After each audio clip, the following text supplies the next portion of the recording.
What does the prints bring to your photographic work? The print means a lot to me from a photographic work, because like while creating like a photographic image and working in the process like with different approaches like materials and objects and sculptures and stuff like this, my intention is kind of like to create like a certain project, and with the print, like especially like in the white cube, I'm bringing this project again like to the viewer and having the possibility kind of like to dive like into this haptical object, and yeah, that is kind of like, yeah, there is like a true immersion in the image. Yeah, exactly.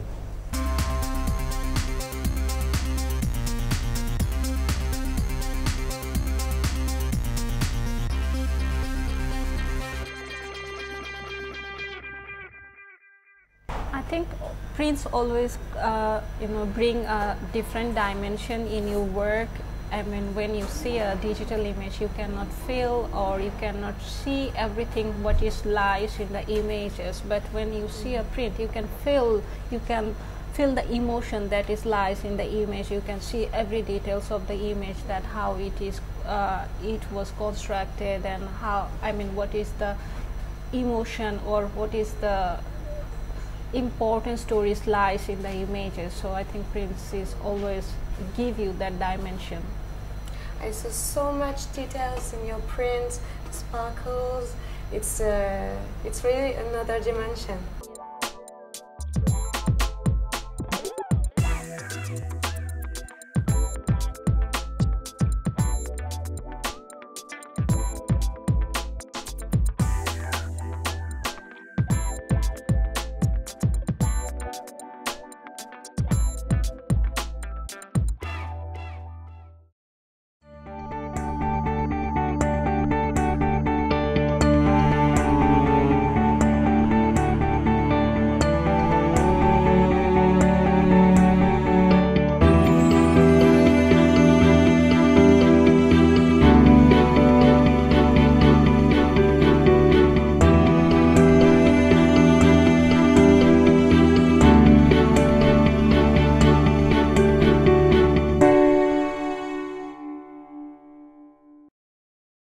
La manière avec laquelle le photographe, accompagné de son tireur, va pouvoir déterminer la manière avec laquelle, de la meilleure façon, est représenté son travail sur le tirage photographique.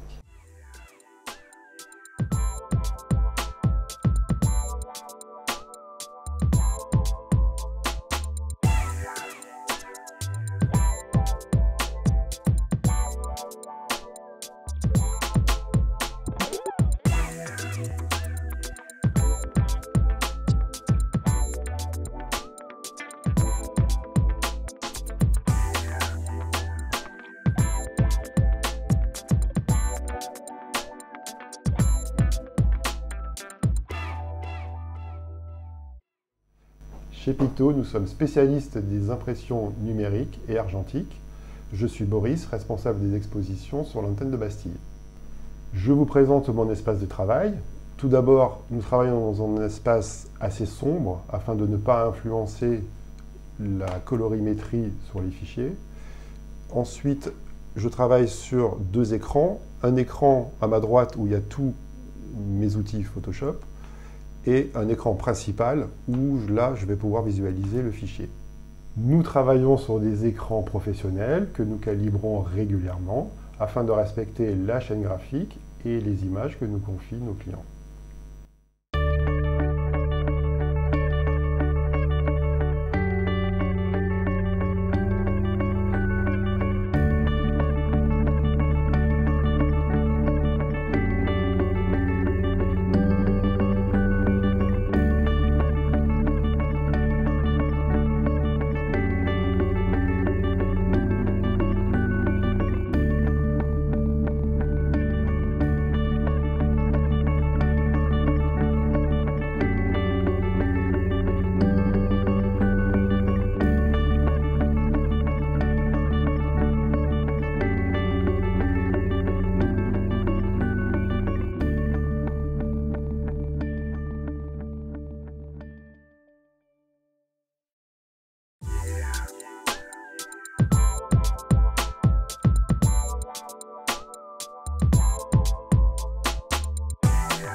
Alors moi déjà, dans cette série d'images-là, il y a en fait deux dialogues d'images très différentes. Il y a des images qui viennent directement du milieu numérique et qui sont en plus tirées de jeux vidéo, pas forcément hyper récents.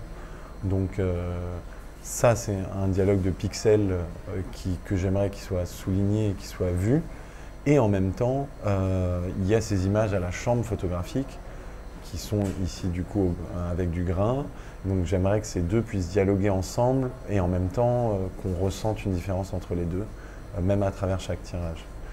Il y a pas mal de choses qui sont importantes à mes yeux dans ces tirages-là. Alors moi j'aimerais, si c'est possible, sauf si vous me dites que ça peut être très intéressant, mais moi je pense que j'aimerais éviter des tirages brillants, satinés, glossy, parce que en fait, les images de vidéo qui peuvent prendre le pas sont tirées d'écran en fait. Et donc j'aimerais éviter d'aller vers l'écran, mais aller vers quelque chose de plus réel, plus concret, plus physique. Et donc même pour montrer ces images aux personnes concernées, mais je pense que voir du papier comme ça, ça rapportera une chaleur auquel ils pourront s'associer. En fait, je suis assez content de ce test-là, parce qu'il y avait quelque chose qui était plusieurs choses en fait, qui étaient assez importantes pour moi. Déjà, c'était d'avoir de la douceur, mais surtout des informations dans les noirs les plus profonds. Et ce papier à une Mühle, il permet vraiment ça, et la manière dont vous l'avez tiré reflète complètement. Donc souvent dans les images de jeux vidéo, c'est pas forcément des décors qu'on regarde de cette manière-là. Moi-même, je ne suis pas joueur en fait.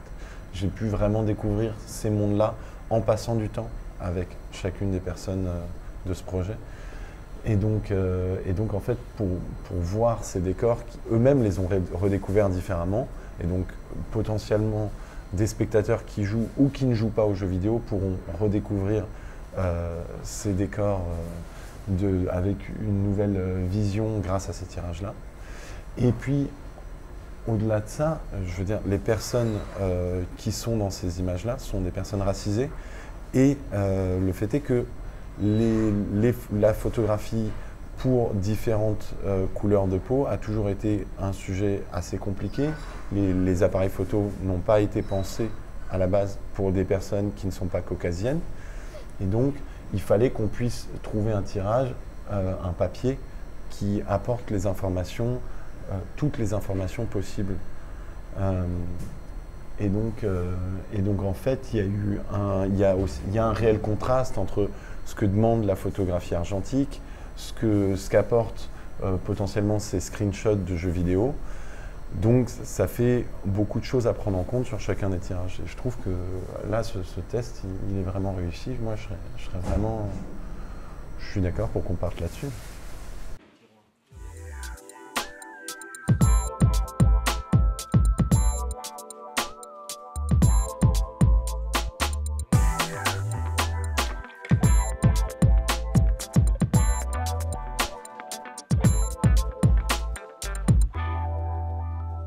Jérémy nous a confié ces images. Notre travail sera de respecter au mieux sa démarche artistique. Je vais vous montrer quelques étapes du processus de travail pour la préparation du fichier avant de lancer l'impression. J'ouvre le fichier de Jérémy que je mets en plein écran.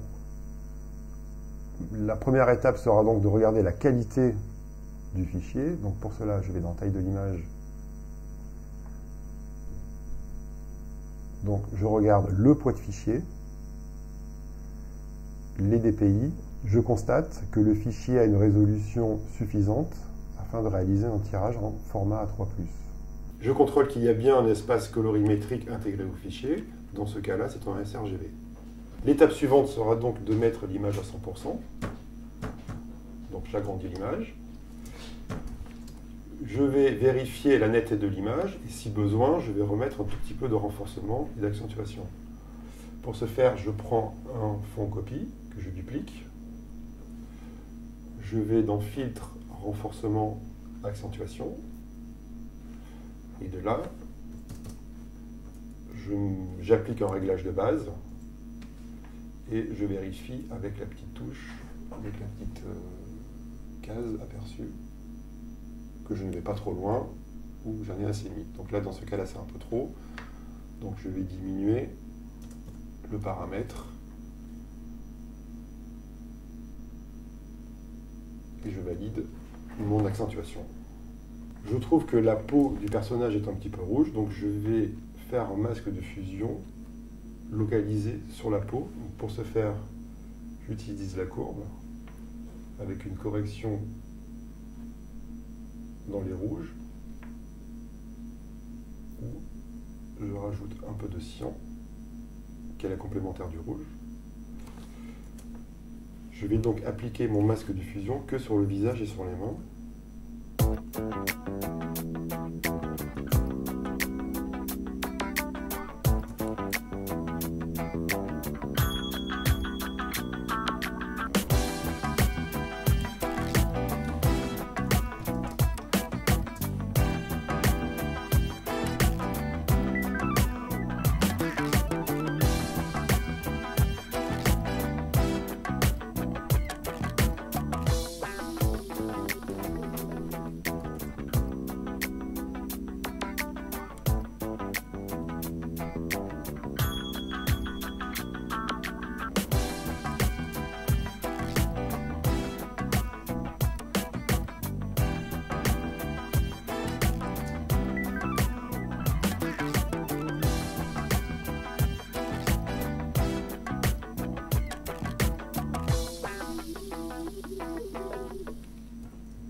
Donc nous pouvons voir que le visage est beaucoup moins rouge.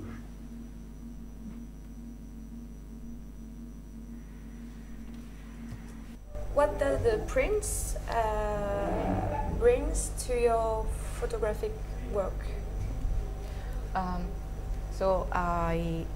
Since my interest in archives and documents, I think printing your pictures today is kind of almost an anti-conformist act, because we are. I think this is the era of the most pictures taken, and everybody is entrusting clouds and iPhones and phones to keep our goods and very valuable memories. And I think printing is really important, because when you see an image printed, not only does it bring it to life, so it's kind of like a cycle that is completed, but also you can, it's tangible, it's like a trace of that memory, of that gaze that you had, and it's really important to maintain and to compile also history with the capital H.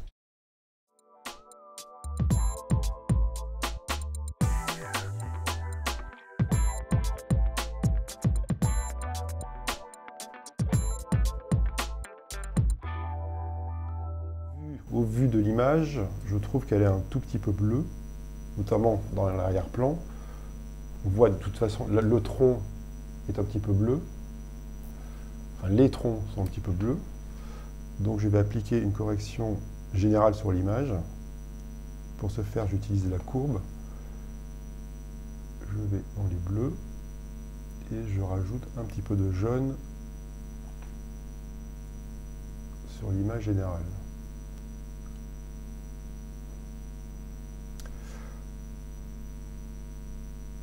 Alors là, les troncs sont très bien, l'arrière-plan est très bien, mais je me rends compte que le personnage, la peau du personnage, a un petit peu jauni. Donc pour ce faire, je retravaille sur mon masque de fusion et j'annule la correction du jaune sur la peau. Donc pour ce faire, j'utilise le pinceau et je viens appliquer un masque sur son visage et sur les mains. Donc l'arrière-plan aura été corrigé, sera beaucoup moins bleu, mais la peau n'aura pas cette teinte.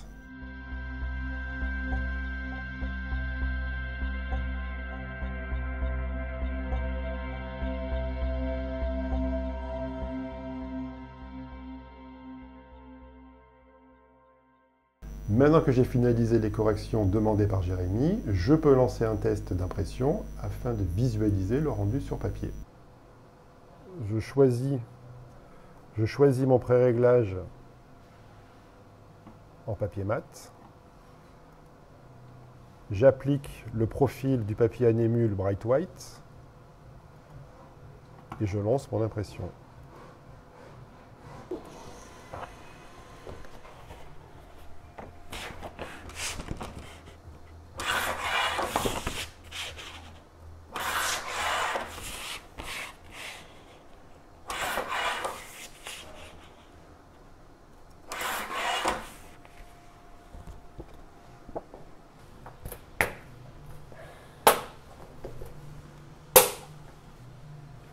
Je contrôle le test sous une lumière équilibrée à 5500 Kelvin, qui correspond à la lumière du jour. Je me rends compte que le visage est quand même encore un tout petit peu jaune. Donc ça sera la première correction à effectuer. Pour la colorimétrie générale, je pense que c'est très bien. Je vais simplement corriger un petit peu la peau, le visage et les mains. Je vais appliquer les corrections sur le fichier à partir de ce que j'ai constaté sur le test pour réaliser les tirages d'exposition définitifs en A3+. On sort d'une visite du laboratoire Pictobastille. Est-ce que tu peux nous dire un peu ce qui t'a plu, ce que tu as découvert durant cette visite? Je commencerai par dire que j'ai tout découvert. Enfin, en tout cas, tout ce qu'on m'a montré, je l'ai découvert. Parce que moi-même, j'ai travaillé pendant 2 ans dans un laboratoire argentique. Et évidemment, je ne pensais pas connaître grand-chose, même après ces 2 années-là. Mais en venant ici, j'ai eu un aperçu de l'étendue, des possibilités que je ne soupçonnais même pas. Donc c'est un lieu qui est incroyable. Et en effet, il y a des techniques qui sont utilisées ici auxquelles je ne pouvais pas nécessairement penser. Mais juste à côté de nous, il y a une personne qui est en train d'utiliser un pinceau pour retoucher une photo sur du papier barité et un tirage argentique. Donc je n'avais pas vraiment idée de toutes les personnes qui travaillent là et en fait chacun est spécialisé dans une technique et se concentre vraiment sur un travail précis. En fait, ce que je trouve assez extraordinaire dans un lieu comme ça, c'est que quelqu'un comme moi, ou en tout cas les autres lauréats, en tout cas chaque personne qui fait de la photographie peut venir ici et raconter un projet, et en n'ayant pas évidemment pensé à toutes les phases techniques qu'il peut y avoir dans ce projet-là, et en fait discuter avec chaque spécialiste dans chaque domaine, on va être accompagné pour réfléchir à comment mener à bien ce projet et de la plus belle des façons possibles.